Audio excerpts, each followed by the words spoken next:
Hey guys, Thomas here. Just hopped off the local trails and we're here in the bike barn today. This is going to be the spot for reviews, discussions, and just anything else on this channel. But today we're going to look at my 2017 Specialized Enduro. This one's in the Pro Carbon flavor, and we're going to do a long-term review, and then at the end we'll go through a little bike check. I've had this bike for about 5 months now, and in short, I'm a big fan of it. I like a lot of things about this bike, and all around it's just a really fun bike to have. Going further in depth though, we're going to start off talking about how it rides and different ride characteristics specifically.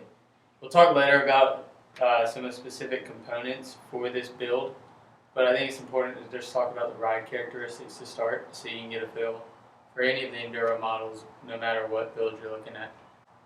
So yeah, starting off, the first thing I want to talk about is the handling of this bike as it pertains to cornering. Obviously the rap with a lot of 29ers is they're difficult to pull through tighter corners and slow to respond, requiring a lot more body language. I really haven't found that to be the case with the Enduro 29 at all. I was previously on a 27.5 Specialized Camber, which is a pretty small bike compared to this one, and I feel like the Enduro turns every bit as capably. Definitely, in particular, high speeds, it corners really well. The biggest spot I would say you can feel a little bit slower, oversized in tight turns is at slow speeds. I definitely could become a little more aware of the size of the bike, and it feels like it takes a little more work. That to me isn't so important though, because if you're pointed down and going for it, it turns real easy. So in short, this thing corners and handles really nimbly, especially for a 29er, and I've had zero complaints in that respect. Moving on, I'm going to touch a little bit on speed and combine that with how it reacts in high speed and rough situations as far as like its composure and confidence on it in those situations. As far as rolling speed is concerned, it's pretty well known 29ers roll quick and can track a straight line well, and I haven't noticed this bike to be any different. It rolls over fast, and in straight situation it picks up speed pretty quick. As far as how it handles high speeds, really well. You hear confidence inspiring tossed around a ton nowadays, but I really do think this bike fits that bill. It is really confidence inspiring. I was lucky enough to get to ride Pisgah in North Carolina a couple weeks ago for the first time, and the trails up there are pretty well known for just being rooty and chunky. This bike really ate it up. Through long sections of big roots and drops, it just stayed composed and planted. It trucked on even at times, which were more than a few where I made some big mistakes. This bike was able to compensate for those and kind of save my butt. It definitely makes me feel like a better rider than I am a lot of times, and I definitely can't complain about that. Up next, we're going to talk a little bit about this bike's playfulness pertaining to jumping, hopping around, bouncing off things, and whatever else you think makes a fun, playful ride. First off, compared to some shorter travel options, it's definitely not as playful. With 160 travel up front and 165 in the rear, it takes a little more work to pop it up and play around with. That being said, in its class of long travel 29ers, I think it's the most playful I've ridden. It jumps really well. I take it all the dirt jumps. It jumps out on the trail kickers, whatever. Does that fine. It does it well. No complaints there. You can hop around on it and throw it around the trails. It is worth noting that being more playful than some of the other long travel 29ers, it does give up some of the mini DH bike characteristics that they have. But if you wanted to look at it in like categorization terms, you call this one a long travel trail bike. Whereas with some of those other ones, you probably call them like a short travel DH bike, just by the way they ride and their ride characteristics. Neither of those are like inherently good or bad, but it's just kind of chalked up to personal preference. The category that a lot of people are probably interested with this bike is how it climbs. We all know enduro bikes are made to descend really, really well. It's supposed to be able to climb pretty well too, but how does it climb? I say good. It climbs good. I think some of this can be attributed to the steep seat tube angle. It's at 75 degrees, I think, which puts me in a really good seated pedal position. However, my previous bikes, as far as climbing went, took less effort to get from point A to point B. But with that being said, they're entirely different categories. One of them was a short travel hardtail, and the other was a mid travel full suspension. So being in those categories, they should climb better than this bike. But this bike far and away cleans technical climbs much easier than any bike I've ever been on. I guess it could be a mix of the 29 wheels and long travel, but it really maintains traction and rolls up and over obstructions on rough climbs. a lot of these climbs being the same ones I found myself spinning out and stopping on my previous bikes. Anytime I find myself on a long sustained climb or a gravel road or anything of that sort, I'm pretty quick to flip the lockout on the fork in the rear shock, which does the trick. The pedal platform with the suspension is pretty good as far as climbing goes, but in the long travel 29 class, it's definitely not up to par with the likes of the SB55 by Yeti. And there's a decent bit of pedal bob when the shock is fully open if you're really trying to hammer out some climbs.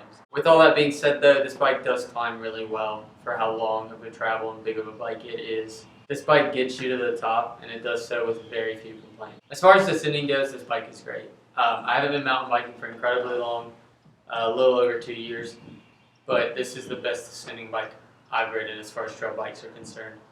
I've demoed quite a few different bikes, the most recent being the Pivot Switchblade, which is another 29er. And it's pretty apparent in the way this bike was built that descending was the intent.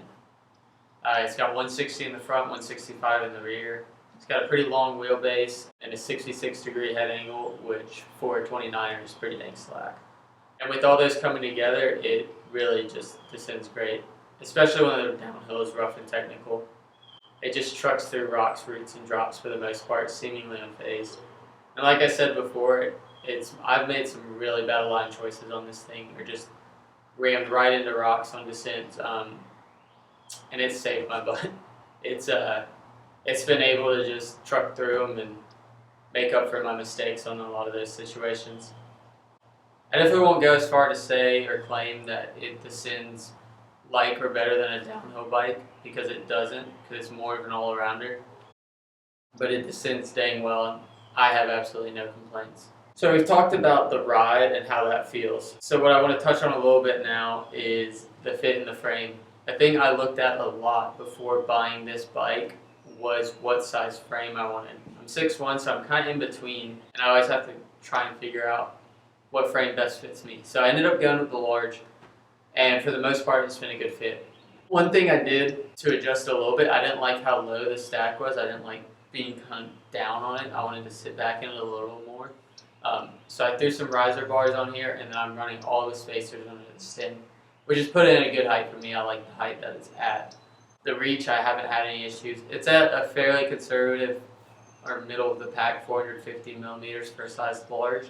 But I don't feel like numbers always tell the whole story. And in this situation, I think it fits just fine for my height. Wheelbase is 1205 for the large, which is nice and long and stable, but it's also not unwieldy. I feel like it's a good fit. All in all, I really like the fit and feel of the size large, and I think that's been a good choice for me to go with that instead of the XL. Alright, so moving on to the bike check, we're going to take a look at some of the parts I'm running on here, and then also we're going to stop on some of the model specific components for the Pro Carbon model, and I'll talk a little more about what I think of those parts. Going from the front to the back, we have a RockShox Lyric 160mm travel fork on the front. No complaints with it. It's got a good range of adjustability on compression and rebound. It's a nice stiff fork. The 35mm stanchions do their job, and it's also pretty plush. I run 3 tokens in it to increase the progressivity of the stroke a little bit, and that gets it right about where I like it. The cockpit, we have race face response, 38mm rise bars, 780 wide, and they're good. I like how they fit. I'm not too picky about my bars as long as they're the right width and the right rise, and these are how I like them. The stem is the Truvative Descendant stem. It's 50mm, and that's a good length for me. I like that length, and I think it's a good looking stem. The brakes are SRAM Guide RS with a 200mm rotor in the front and a 180 in the rear. I like these brakes a lot. They do their job. They have really good modulation and have good stopping power. Haven't had any issues with them. Moving on this way a little bit to the middle, we have the Öhlins STX22 rear shock, which for me so far has been a great shock. It's really plush. It stays composed under pressure. I haven't felt it just out of its depth yet, which is a problem I had on my last trail bike. just feeling like the shock is a little bit overgunned on some of the rougher stuff, but this thing has stayed composed through everything. And it's also nice and tunable with a lot of different compression settings and rebound adjustments and all that good stuff. And then you can adjust the progressivity with spacers. The dropper is a Specialized IRCC command post. It is 125 mil, which I wish it was a little bit longer. I'd rather have a 150 or 170, but it does its job. It drops up and down, even if it's a little loud and has that famous command post pop when it comes up. So I may change that eventually for a little bit longer post. The drivetrain is a SRAM Eagle X01 drivetrain with the 1x12 in the back. It's a 10 to 50 tooth range. And I think it has a 30 tooth in the front. So pretty good ratio there. If I could change anything with it, I would change the chainring in the front to be a little bit bigger, just to get more power out of pedal strokes on descents, because it can feel like I'm just spinning if I'm going really fast. Another thing they added is the chain guide. I think that's a good addition for some added assurance. As far as chain dropping goes, I haven't had any issues with that, no drops yet. The bottom bracket is threaded, which is another nice addition. I'm really happy with that. It's been good. The pedals are Crank Brothers Mallet E pedals. I like them a lot. I love the feel of the platform with the clip. The wheels are Roval Traverse wheels. They're aluminum with a 29 millimeter inner width. They've been good. And then the tire on the front is a Specialized Butcher Grid, which has been a good tire. It's nice and beefy and really grips well. And then the rear is a Specialized Slaughter grid also. And it's a semi-slick. It's fine, but in the wet and muddy conditions, it can get a little overwhelmed. So I might switch those out eventually as well. This bike with this build weighs in at a little over 30 pounds, which I think is a competitive weight for its class. And I haven't had any issues with that. Something that adds a decent bit of weight, if I guess you're really concerned about that, is the aluminum rims. So if you really wanted carbon rims, you can do that. But I'm pretty happy with the setup as is. Another feature that I'm a fan of that you've probably heard a lot about recently is this swap door here.